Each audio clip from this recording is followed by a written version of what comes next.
This is the AI News Flash for August 17th, 9 a.m. UTC.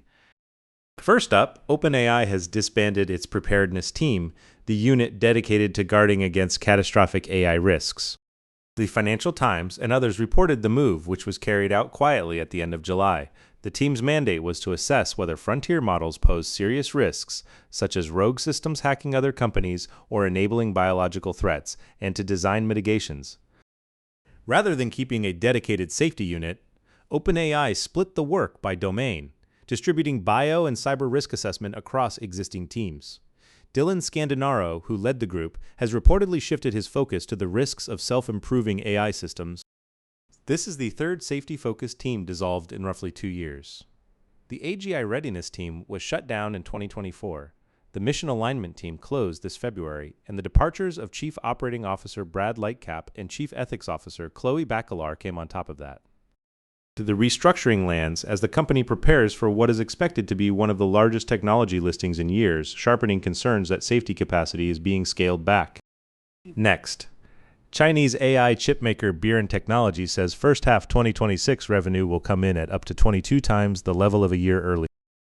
In a filing to the Hong Kong Stock Exchange today, the company guided to revenue of 115 to 1.3 billion yuan, roughly $171 to $193 million, an increase of 1,852 to 2,107%. Losses are narrowing sharply at the same time. The period loss is expected to be 320 to 400 million yuan, down 75 to 80% year-on-year, while the adjusted non-IFRS loss falls from 551.6 million yuan to between 290 and 360 million, a narrowing of 35 to 47%. Biren attributes the surge to booming demand for general-purpose GPUs, faster commercialization of its Biren Supa product line, and a more diversified customer base. Finance costs also fell after its January listing in Hong Kong ended non-cash changes tied to redemption liabilities. Third, research firm TrendForce projects that liquid cooling penetration in AI chips will reach 53% in 2026 and approach 60% in 2027. Penetration stood at about 33% in 2025, so the share nearly doubles in just 2 years. The driver is heat across successive generations from NVIDIA, AMD, and Google. Single-chip thermal design power routinely exceeds 1 kilowatt. At the rack level, AI server solutions now reach hundreds of kilowatts, a load air cooling simply cannot carry. TrendForce frames liquid cooling as having already become standard equipment for high-end AI infrastructure.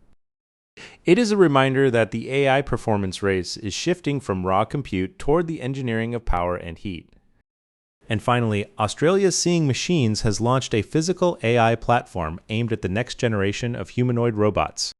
The company builds driver and occupant monitoring systems that are deployed in more than 8 million vehicles worldwide.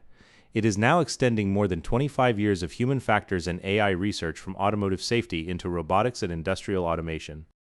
The platform builds a dynamic, three-dimensional perception map of people, objects, and their surroundings, giving robots contextual awareness.